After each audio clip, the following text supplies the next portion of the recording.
नमस्कार, मैं हूं शफान अंसारी। आप देख रहे हैं न्यूज स्टेट मध्य प्रदेश छत्तीसगढ़। वक्त है आपसे जुड़े मुद्दे का। मध्य प्रदेश में कोरोना संक्रमण की रफ्तार धीमी पड़ने लगी है, लेकिन संक्रमण को लेकर सियासत में गर्माहट बढ़ गई है। पूर्व सीएम कमलनाथ ने संक्रमण को लेकर सरकार पर आंकड़ों की बाजीगरी करने का आरोप लगाया है, तो बीजेपी नेताओं ने एफआईआर दर्ज करवाकर कांग्रेस पर देश को गुमराह करने का आरोप लगाया है। तो कांग्रेस भी पलटवार करने से चूकी नहीं है। बीजेपी को केस वापस लेने नहीं तो नोटिस का जवाब देने की चेतावनी दे डाली है। लेकिन सवाल उठता है कि आखिर कमलनाथ ने सरकार पर जो आरोप लगाए हैं उनके पास क्या सबूत हैं। सभी खबरों पर विस्तार से करेंगे चर्चा, लेकिन उससे पहले देखते हैं पूरी रिपोर्ट।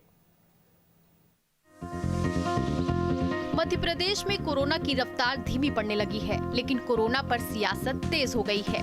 पूर्व सीएम कमलनाथ ने मध्य प्रदेश में कोरोना संक्रमण के आंकड़ों को लेकर बयान दिया तो प्रदेश में सियासी घमासान मच गया। आइए पहले कमलनाथ के वो बयान सुन लेते हैं। सब आंकड़े सरकार के फर्जी हैं। लाखों की मृत्यु हुई है। कोविड से कह देना ये कोविड के कारण मृत्यु है, ये बनावटी फॉर्मूला कोविड की मृत्यु का जो बनाया है, ये केवल प्रदेश को नहीं पर विश्व को धोखा देने की बात है। मध्य प्रदेश उसका उदाहरण है।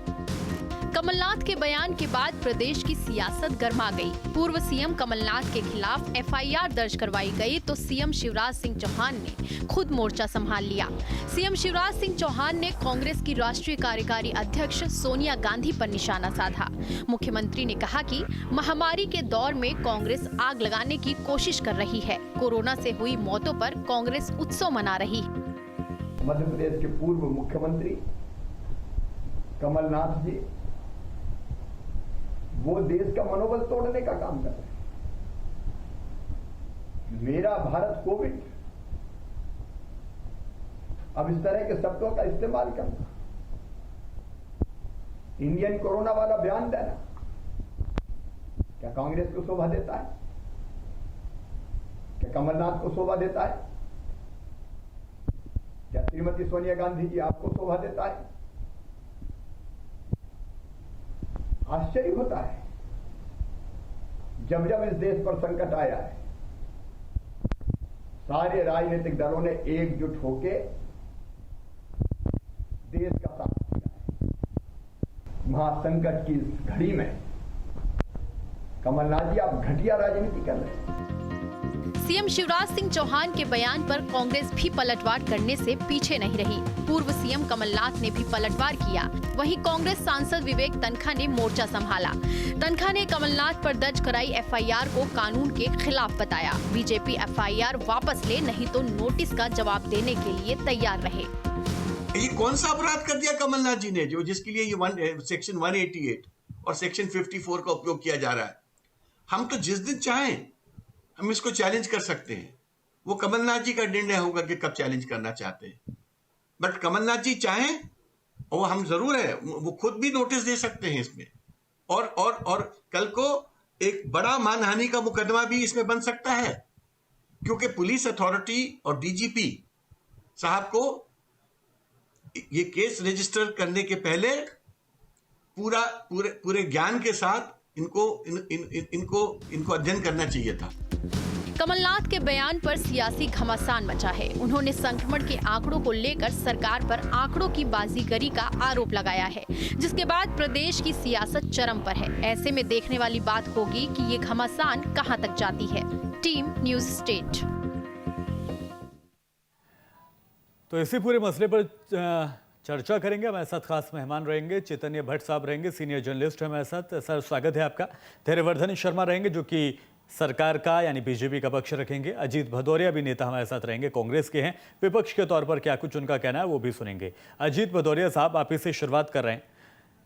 आरोप तो लगा दिए गए पूर्व सीएम की तरफ से, लेकिन अब दिक्कत ये हो सकती है आपके लिए, कांग्रेस के लिए, कि जब सबूत मांगे जाएंगे कि किस आधार पर आपने ये आरोप लगाए, ये गंभीर आरोप लगाए, उस पर क्या जवाब देंगे आप?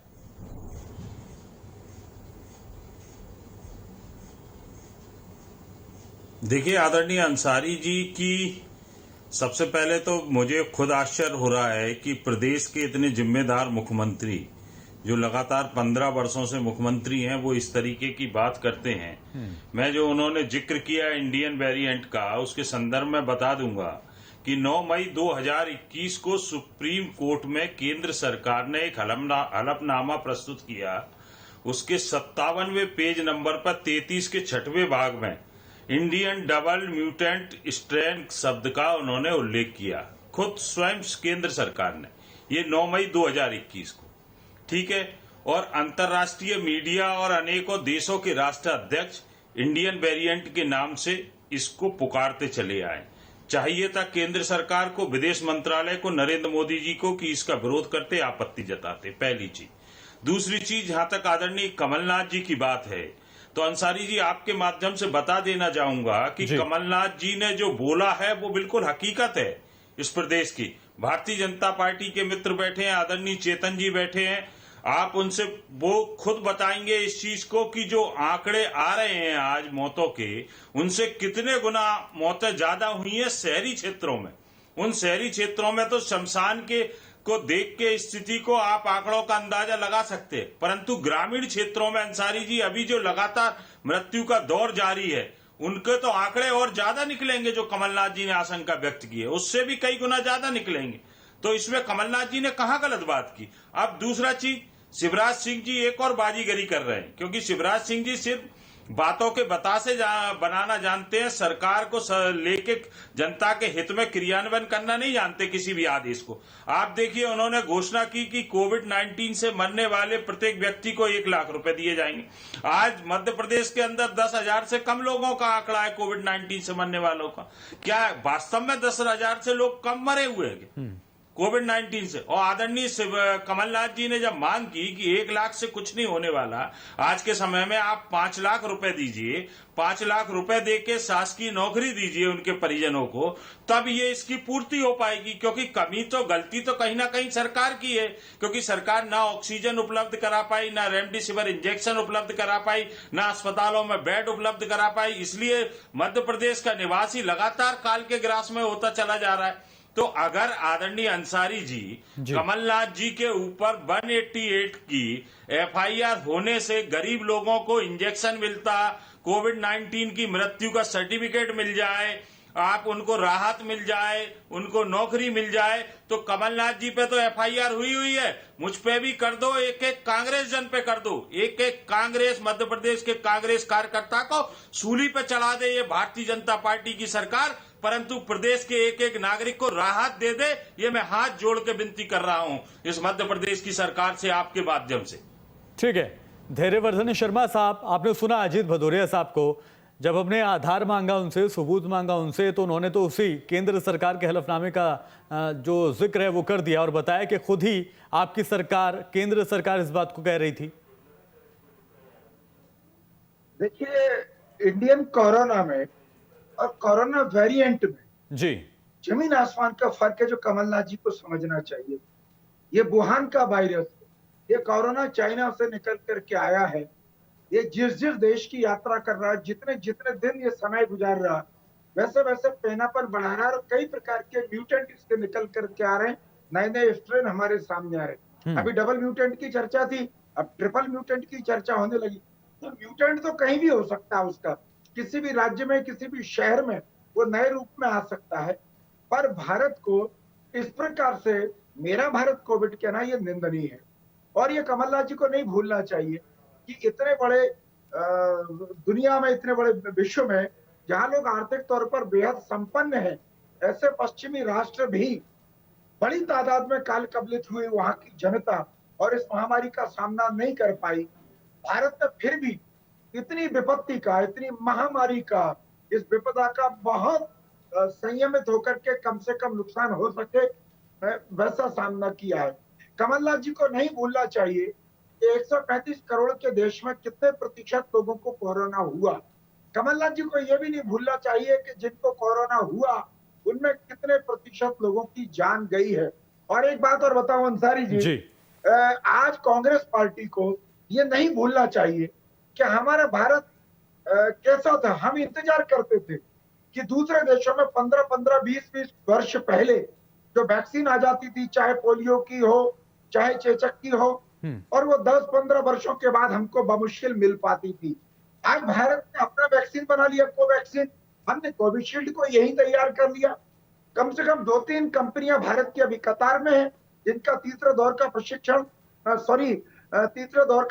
चल रहा है। तो हमें गर्वित होना चाहिए कि लज्जा महसूस करनी चाहिए। हमको यह भी नहीं भूलना चाहिए कि कोरोना जैसी महामारी का दुनिया में कहीं इलाज नहीं है और हम 2 डिजिट ड्रग लेकर के आ गए, हम विराफिल लेकर के आ गए, हम आयुर्वेदिक औषधि आयुष 64 लेकर के आ गए, हम कोरोनिल लेकर के आ गए और तमाम सारी कंपनियां दवाइयां लेकर के परीक्षण के दौर में हैं। आज हमको इसका बुलंदी का एहसास होना चाहिए। हमको अपने आप में स्वाभिमान का भाव होना चाहिए, पर कांग्रेस के लोग भारत को शर्मिंदा करने पर उतारू हैं। अंसारी जी, इस बात पर चर्चा करते करते मुझे आमिर खान की एक पिक्चर का एक बच्चों का गीत याद आ गया कि चींटी चटोरी चीनी खोर। तो ये कांग्रेस चूंकि चीनी चंदा खोर है, इन्होंने कांग्रेस से चंदा लिया और चंदा भी कब लिया, जब कमलनाथ जी वाणिज्य मंत्री थे भारत सरकार में। तो ये चीन के इनसे मिली भगत है और चीन की जो पूरी दुनिया में आज बदनामी हो रही है, उस बदनामी को कम करने के लिए ये भारत की बदनामी करने पर उतारू है। इनको जरा भी शर्म नहीं आती। अजीत भदौरिया से जवाब लेंगे, बिल्कुल जवाब लेंगे इस पर। अंसारी जी, मैं कह देना चाहता हूँ, ये आग लगाने के मास्टर हैं कमलनाथ जी और पूरी की पूरी कांग्रेस। ये चाहते थे कि आग जलती रहे, लोगों की लाशें निकलती रहे, कोरोना नियंत्रण में ना आए, उनकी मंशा पूरी नहीं हुई है, इसलिए बौखला रहे हैं। और अगर आगजनी की बात में याद दिलाऊं, तो आज से 19 साल पहले बैतूल जिले के मुल्ताई में 24 किसानों की गोली मारकर हत्या की थी। चलिए सर, उसमें नहीं मैं जाना चाहूंगा। कौन भूल सकता? हिंदुस्तान के सिख नरसिंहधाम की बात अगर आती है, इंदिरा जी की मृत्यु के बाद की, तो कमलनाथ जी कटघरे में खड़े होते हैं। चलिए ठीक है सर, ये जवाब भी कांग्रेस को देना होगा। चैतन्य भट्ट साहब के पास आऊंगा। सर, क्या वाकई में इतना आसान होता है कि अगर आप सरकार में हैं तो आप आंकड़ों की जो बाजीगरी है वो कर सकते हैं, आंकड़ों में हेरफेर कर सकते हैं? क्या इतना आसान होता है आज के इस दौर में, जब विपक्ष पूरी तरह से एक्टिव रहता है, आम लोगों की आंखें बिल्कुल खुली रहती हैं, सोशल मीडिया का दौर है, जरा सी देर में चीजें ट्रेंड करने लगती हैं, इतना आसान होता है क्या किसी भी सरकार के लिए आंकड़ों की बाजीगरी करना? नहीं, देखिए, इसमें तो कोई संदेह नहीं है कि जो आंकड़े बताए जा रहे हैं उससे मृत्यु तो ज्यादा हुई है। भोपाल के कई अखबारों ने रोज आंकड़े छाप रहे हैं, वो जबलपुर में भी जो सरकार बता रही है, जो प्रशासन बता रहा है, उससे कहीं ज्यादा मृत्यु हुई। अब उसमें से कितने लोग कोरोना से पीड़ित हैं, कितने कोरोना के प्रोटोकॉल के तहत जिनका अंतिम संस्कार हुआ है, ये बाइफरकेशन करना थोड़ा मुश्किल हो रहा। लेकिन मुझे लगता है कि सरकार को पारदर्शिता के आधार पर जो भी उनके पास आंकड़े हैं वो जनता के सामने रखना चाहिए। अगर कमलनाथ जी आरोप लगा रहे हैं कि आप आंकड़ों की बाजीगरी कर रहे हो, जैसा कि आज कांग्रेस ने आंकड़े वहां पेश भी किए हैं, इंदौर में पेश भी किए हैं कि भाई ये देखिए आप आंकड़े जो हम बता रहे हैं वो गलत नहीं है, तो सरकार को भी अपनी तरफ से ये बताना चाहिए कि ये वास्तव में कितने लोगों की मौत हुई है। जैसे अभी आपके कांग्रेस के प्रवक्ता ने बताया कि 10,000 लोगों को कोरोना के तहत मौत हुई और उसके तहत 1 लाख रुपए मिलेगा। तो मुझे लगता है 10,000 लोगों की मौत तो बहुत कम है आंकड़ों के हिसाब से, इससे ज्यादा मौतें हुई है। अब वही सवाल आ रहा है बार बार उठ के कि आप किस तरह के आंकड़े और किस आधार पे ये आंकड़े बताए, प्रशासन के तरफ से आंकड़े जा रहे हैं या आपके जो शमशान घाट है वहां से आंकड़े लिए जा रहे हैं या जो मृत्यु प्रमाण पत्र बन रहे हैं उनके माध्यम से आंकड़े लिए जा रहे हैं। तो ये सारी चीजें जांच की बात है, जांच का विषय है। तो कांग्रेस का निश्चित तौर पे आरोप तो है कि भाई आपने आंकड़ों की बाजीगरी की है, लेकिन शिवराज सिंह जी का भी ये कहना ठीक है कि भाई अगर आपको कोई किसी प्रकार का प्रॉब्लम है तो आप बताएं, लेकिन दूसरी तरफ ये भी देखना होगा हमको कि ऐसे मामलों में एफआईआर अगर दर्ज होने लगेगी तो फिर तो ये बड़ी खराब परंपरा बन जाएगी कि अगर किसी ने कोई बयान दिया है या सरकार के खिलाफ कोई आरोप लगाया है तो उस पर एफआईआर दर्ज होने लगे। ये परंपरा ठीक नहीं है और भविष्य में इस तरह की अगर परंपरा होगी तो फिर आप देखिए कि अभी कमलनाथ जी के खिलाफ एफआईआर दर्ज हुई है, उसके विरोध में सारे कांग्रेस के लोग वो शिवराज सिंह जी के खिलाफ एफआईआर दर्ज करवाए। तो ये एक राजनीति का एक मतलब निचला स्तर आ गया है, मुझे लगता है। ठीक है, इससे बचना चाहिए दोनों पार्टी को। और एक हम असल में आज की तारीख में हम ऐसी स्थिति में खड़े हैं कि जहाँ पे इस तरह की राजनीतिक प्रतिद्वंदिता और लाइबली को छोड़ के हमें सबको मिलके सिर्फ अभी कोरोना के सामने जो संकट है, जनता के सामने लोग परेशान हैं, उनको दूर करने का प्रयास करना चाहिए। इसके लिए बहुत समय बचा है जब सब ठीक ठाक हो जाए उसके बाद आप खुद राजनीति करें, क्योंकि राजनीति करना तो राजनीतिक पार्टियों का धर्म है और सत्ता को घेरना विपक्ष का काम है और सत्ता को जवाब देना सत्ता का काम है। लेकिन ऐसे वक्त में इस तरह की राजनीति नहीं होना चाहिए, जैसे छत्तीसगढ़ में भी हो रहा है कि रमन सिंह के खिलाफ FIR दर्ज हो गई, उन्होंने भी अपने बयान कई मामले हैं, टूल किट के मामले को लेकर विवाद चल रहा है। तो अभी ऐसी स्थिति नहीं है कि हम इस तरह के विवादों में पड़े, क्योंकि इससे जो कोरोना के खिलाफ युद्ध चल रहा है वो कहीं ना कहीं कमजोर पड़ता है, मेरा ऐसा मानना है। ठीक है, अजीत भदौरिया साहब, धैर्यवर्धन शर्मा को आपने सुना होगा और बहुत गौर से सुना होगा, जिस तरह के आरोप वो लगा रहे थे या आपने जो लगाए थे, और जो तेवर यहाँ पर धैर्यवर्धन साहब के नजर आ रहे थे, उससे लग नहीं रहा है कि आपके तमाम नेता भी अगर कमलनाथ पर दर्ज हुई FIR को वापस लेने की मांग करते हैं तो भाजपा वापस लेगी।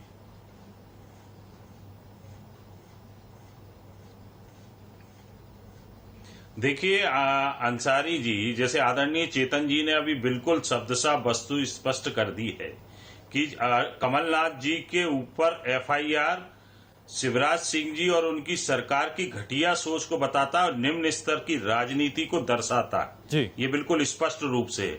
आज विपक्ष का नेता सरकार को, कोई भी विपक्ष में रहे, कल तक कमलनाथ जी मुख्यमंत्री थे, हम सरकार में थे, विपक्ष अपनी सलाह देती थी, तब कैसे शिवराज सिंह जी किसानों की और शराब के बारे में बातें करते थे? तब तो कमलनाथ जी ने कभी FIR नहीं की शिवराज सिंह जी के ऊपर। अरे भारतीय जनता पार्टी के अनेकों नेताओं ने आंकड़ों के और कोविड की व्यवस्थाओं को लेकर सवाल उठाए, चाहे वो कैलाश विजयवर्गीय हो या दूसरे बड़े नेता हो, उन पे FIR करिए ना। आप राजनीति में सलाह को अगर आरोप मानेंगे, अगर सलाह दे रहे हैं आदरणीय कमलनाथ जी की 1 लाख की जगह 5 लाख रुपए दीजिए जनता को, जनता के हित की बात कर रहे हैं, शासकीय नौकरी दीजिए, कोविड-19 से मरने वाले को, जो कोविड-19 से मर रहा है उसको सर्टिफिकेट दीजिए, क्योंकि गलती हमारी, हम दवा उपलब्ध नहीं करा पाए। और जहां तक हमारे मित्र भारतीय जनता पार्टी के कह रहे हैं, उन्होंने इतना लंबा चौड़ा पुलिंदा अपनी भारतीय जनता पार्टी की सरकार का व्याख्यान कर दिया, तो मेरे मित्र ये बता दूं कि आज जो सेकेंड वेरिएंट आया है उसमें सबसे बड़ी उपलब्धि नरेंद्र मोदी जी सरकार की असफलता की है। जो उनके खुद के कोविड-19 नेशनल टास्क फोर्स के डॉक्टर रेड्डी ने जब उनको सलाह दी थी कि मार्च में सेकेंड वेरिएंट आ रहा है कोविड का, उससे निपटने के लिए हमें ये सलाह लेनी है, ये करना है,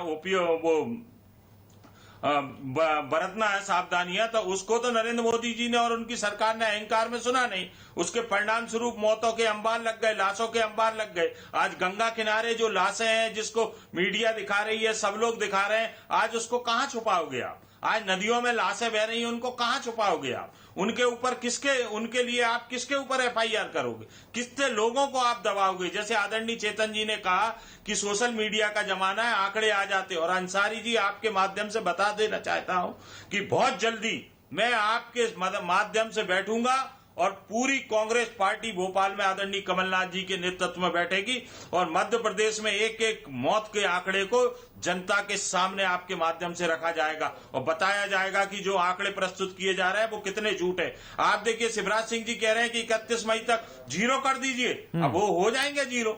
क्या वाकई में पूरा का पूरा कोविड-19 का जो संक्रमण है वो खत्म हो गया क्या? धैर्यवर्धन जी, वाकई में इतना इजी है क्या? वाकई ये चीज कही जा सकती है, सवाल किया जा सकता है कि लगातार सीएम ने कहा कि 31 मई तक। ठीक है अजीत जी आऊंगा आपके पास, धैर्यवर्धन जी से बात कर रहा हूं। धैर्यवर्धन जी, क्या वाकई इतना ईजी होता है? सीएम कह रहे थे कि लगातार हमें 31 मई तक 0% जो पॉजिटिविटी रेट है उसको करना है। क्या इतनी जल्दी काबू कर लिया जाएगा? अगर इतनी जल्दी कर लिया जाता तो तमाम देश में इस तरह से किया जा सकता था। देखिए, अजीत भदौरिया जी मेरे सामने बैठे हैं, वो खुद इस सत्य को जानते हैं कि आज से 10 दिन पहले, 15 दिन पहले दिन भर में जितने फोन उनको आते थे उसकी तुलना में अब लगभग नगण्य हो गया मदद मांगने वालों। ये क्यों हो गए? ये इसलिए हो गए कि अब मरीजों की संख्या घटी है, अब अस्पतालों में बेड उपलब्ध हैं, अब ऑक्सीजन की उपलब्धता है और हम धीरे धीरे पॉजिटिविटी रेट को घटाने में सफल हुए।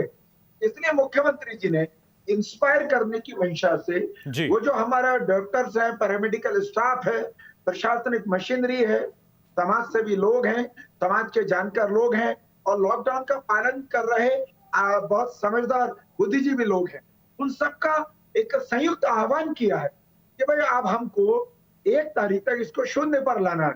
अरे जो हमारे प्रयास हैं कि रोगी को तत्काल अस्पताल पहुंचाइए, तत्काल उसको इलाज करवाइए, उसको समुचित सुविधा मिल सके, ये सब प्रयास करते हुए धीरे धीरे जो हम 10% को घटाकर 5-7% पे आ गए थे, उसको नीचे लेकर के आना है।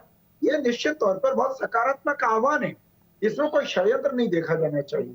दूसरी बात, यदि संख्या की मैं बात करूं, देखिए सरकार अनुमानों के आधार पर कुछ तो भी नहीं बोल सकती। मैं अनुमान के आधार पर एक दफा बोल सकता हूं, मेरे मित्र बोल सकते हैं, पर सरकार नहीं बोल सकती।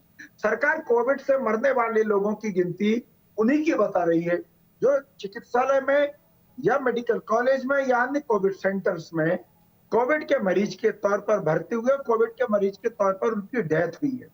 और जहां तक सरकार की 1 लाख रुपए देने की घोषणा है, उसका प्रारूप अभी तैयार नहीं हुआ है। सरकार उसका प्रारूप तैयार कर रही है। सरकार की मंशा है कि अधिकतम लोग लाभान्वित हों। इसलिए जो शंका कुशंका ये वातावरण में उत्पन्न हो रही है, मुझे लग रहा है उससे हमें बचना चाहिए।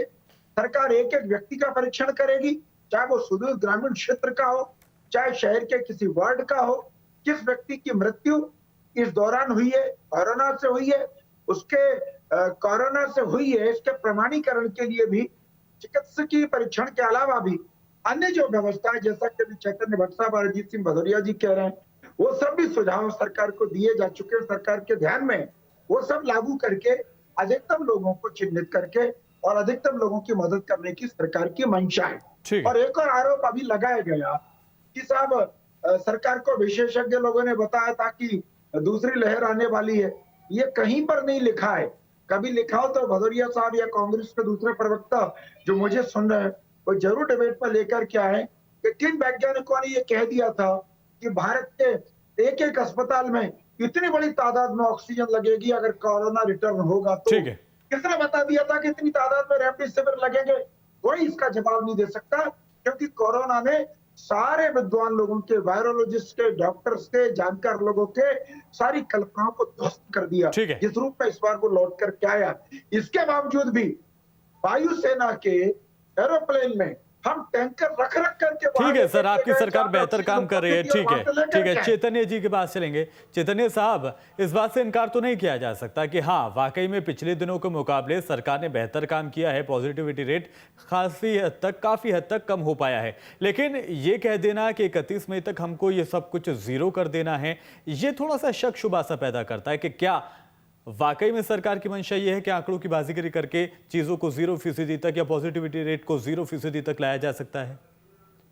नहीं, देखिए इसमें यही दिक्कत हो जाती है कि जैसे मान लीजिए शिवराज सिंह जी ने 31 तारीख का डेडलाइन घोषित कर दी, तो उससे निश्चित तौर पे कहीं ना कहीं शक शुबा पैदा होता है। उनको ये कहना चाहिए कि हम बहुत जल्दी, जितना जल्दी से जल्दी हो सकेगा, हम पॉजिटिव रेट 0 करते हैं।